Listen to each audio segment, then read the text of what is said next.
नमस्कार, आपका स्वागत है भारत होम्योपैथी के यूट्यूब चैनल पर। और आज इस वीडियो में हम बात करेंगे उन सोराइसिस पेशेंट्स की जिनके फ्लैंक्स दोबारा आ रहे हैं, फ्लैंक्स फ्लेयर अप हो रहा है और उनका सोराइसिस एग्रीवेट हो रहा है या रिलैप्स हो रहा है।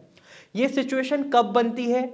क्या ये खुद ब खुद बन जाती है या कुछ गलतियां होती हैं पेशेंट के द्वारा जिसकी वजह से उनका सोराइसिस दोबारा एग्रीवेट होता है जब वो ट्रीटमेंट ले रहे होते हैं? तो आज इस वीडियो में मैं आपको कुछ सिचुएशंस बताऊंगा जिन सिचुएशंस में आपका सोराइसिस दोबारा एग्रीवेट हो सकता है, और साथ ही साथ कुछ गलतियां भी बताऊंगा जिनकी वजह से आपका सोराइसिस दोबारा एग्रीवेट हो सकता है। तो सबसे पहले मैं आपको एक सिचुएशन बताता हूं जिसमें हमें सोराइसिस में बहुत ज्यादा एग्रीवेशन देखने को मिलती है। तो सबसे पहले, अगर आप सोराइसिस के पेशेंट हैं और आप ट्रीटमेंट ले रहे हैं और उसी दौरान आपको बुखार आ जाता है या कोई भी वायरल इन्फेक्शन हो जाता है, तो इस सिचुएशन में हमें देखने को यह मिलता है कि पेशेंट का सोराइसिस और ज़्यादा एग्रीवेट हो जाता है।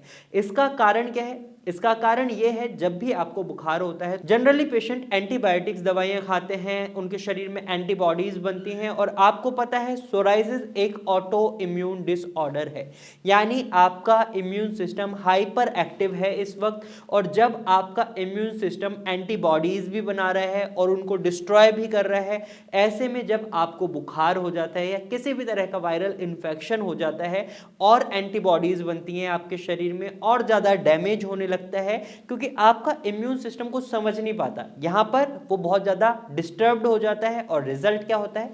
आपका सोराइसिस एग्रीवेट हो जाता है। तो यहां पर मैं आपको यही एडवाइस दूंगा, कोशिश करें आप फीवर से बचें। फीवर से कैसे बच सकते हैं? अच्छा खाना खाएं और हेल्दी लाइफस्टाइल को मेंटेन रखें। तो कई बार हमें देखने को मिलता है फीवर होने का कारण होता है ज़्यादा ठंड लग जाती है, इस वजह से पेशेंट्स को फीवर हो जाता है, तो आप उससे बचें।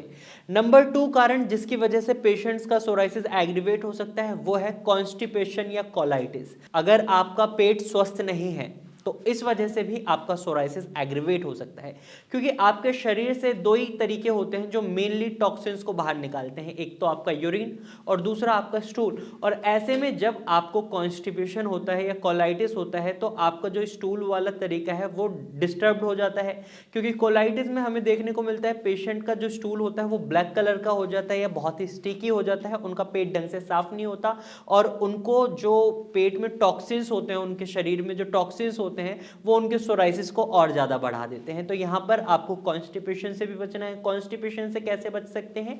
इसके लिए आप अच्छा खाना खाएं, आप फाइबर रिच फूड खाएं जिससे कि आपको कॉन्स्टिपेशन जैसी दिक्कत ना बने और आप सोराइसिस के बढ़ने को भी मैनेज कर पाएं। इसके साथ साथ कुछ एक बहुत ही कॉमनली हमें देखने को मिलता है पेशेंट में लाइफस्टाइल चेंज। जब पेशेंट की रिकवरी हो रही होती है, बेशक वो भारत होम्योपैथी से ट्रीटमेंट ले रहे हैं या कहीं से भी ट्रीटमेंट ले रहे हैं, तो डॉक्टर की कोशिश यही होती है कि पेशेंट जल्दी रिकवर करे और जल्दी ठीक हो, क्योंकि हर डॉक्टर को माउथ पब्लिसिटी बहुत ज़्यादा प्यारी होती है। क्योंकि अगर आप कहीं से ट्रीटमेंट लेते हैं और आप ठीक होते हैं तो आप किसी को भी सजेस्ट करते हैं डॉक्टर के बारे में कि हाँ जी, उस फलाना डॉक्टर से दवाई ली थी, मैं तो बहुत ठीक हो गया। तो ये डॉक्टर को पब्लिसिटी बहुत ज़्यादा रिक्वायर्ड होती है और इसलिए हर डॉक्टर यही चाहता है कि उसका पेशेंट जल्दी रिकवर करे। लेकिन यहाँ पर पेशेंट्स कुछ गलतियां कर देते हैं जिनकी वजह से उनका सोराइसिस एग्रीवेट हो जाता है। वो क्या गलती है?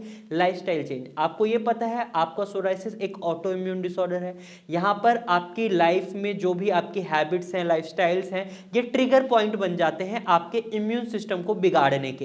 क्योंकि अगर आप अल्कोहल का कंजप्शन ड्यूरिंग ट्रीटमेंट आपको मना करा गया था, आपने उस टाइम तो बंद रखा, लेकिन जब आप ठीक होने लगे 60% आपको रिकवरी दिखी, 70% आपको रिकवरी दिखी, अब आपको लगता है अल्कोहल कंजप्शन से क्या ही होगा, एक दो पैक पीने से क्या होगा। यहां आप गलत हैं।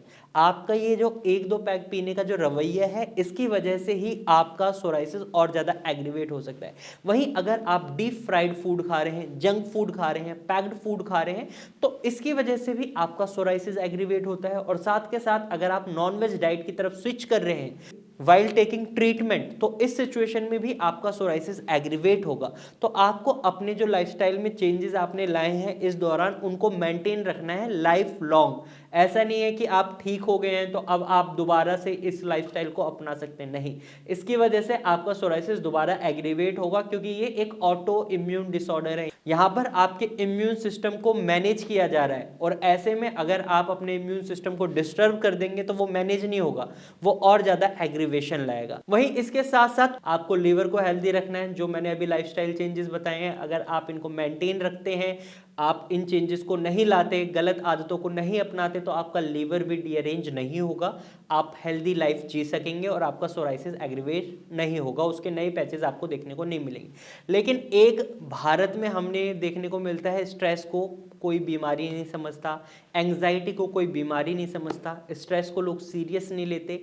लेकिन अगर आप किसी भी ऑटो इम्यून डिसऑर्डर के पेशेंट हैं तो मैं आपको बता दूं, ये स्ट्रेस आपके एग्रीवेशंस को बढ़ाता है, चाहे वो विटिलिगो हो या सोराइसिस हो। इस सिचुएशन में अगर आप स्ट्रेस ले रहे हैं तो आपका सोराइसिस और ज़्यादा बढ़ेगा। अब आप स्ट्रेस को कैसे मैनेज कर सकते हैं? तो स्ट्रेस मैनेज करने के लिए आप अपनी हॉबीज़ को अपना सकते हैं। आपने देखा होगा इंटरव्यूज में सबसे नॉर्मली आपसे ये क्वेश्चन पूछा जाता है, व्हाट आर योर हॉबीज़? तो आपको उन हॉबीज़ को एक्चुअल में पहचानना होगा कि आपकी हॉबीज़ क्या हैं, आप उन हॉबीज़ को फॉलो करें। अगर आपको डांस करना पसंद है तो आप डांस करें, आपको सिंगिंग पसंद है तो आप सिंगिंग करें, आपको योगा करना पसंद है आप योगा करें। बेसिकली आपको अपने स्ट्रेस को मैनेज करना है। ऐसा नहीं है कि स्ट्रेस बस पेशेंट्स को ही होता है, स्ट्रेस सबको होता है, लेकिन यहाँ पर जरूरी होती है स्ट्रेस मैनेजमेंट। तो अगर आप अपने स्ट्रेस को सही से मैनेज करेंगे तो आपका सोराइसिस एग्रीवेट नहीं होगा। आज इस वीडियो में मैंने आपको बताया कि कौन सी गलतियां हैं और कौन सी सिचुएशन है जिनकी वजह से सोराइसिस दोबारा आ जाता है, और अगर आप इनको मैनेज कर लेते हैं तो लाइफ लॉन्ग आप सोराइसिस फ्री रह सकते हैं, आपको दोबारा सोराइसिस के एग्रीवेशन नहीं देखने को मिलेंगे। तो आज इस वीडियो में सिर्फ इतना ही। अगर इसके बाद भी आपके मन में कोई सवाल है तो आप कमेंट के थ्रू अपना सवाल हमसे पूछ सकते हैं, और साथ ही साथ अगर आप हमें कोई सजेशन देना चाहते हैं तो कमेंट के थ्रू आप अपना सजेशन भी हमें दे सकते हैं। और अगर आपको ये वीडियो अच्छी लगी है तो इसे लाइक करें, साथ ही ये जानकारी यूजफुल लगी है तो इसे शेयर करना ना भूलें। और अगर आप ऐसे ही इंफॉर्मेटिव वीडियोस और देखना चाहते हैं तो हमारे चैनल को अभी सब्सक्राइब करें, बेल आइकन को जरूर दबाएं, ताकि जो भी नई वीडियोस हमारे चैनल पर अपलोड हो उनका नोटिफिकेशन आपको तुरंत मिले और आप उन वीडियोस को देखकर इंफॉर्मेशन अच्छे से गैदर कर सकें। Thank you for watching.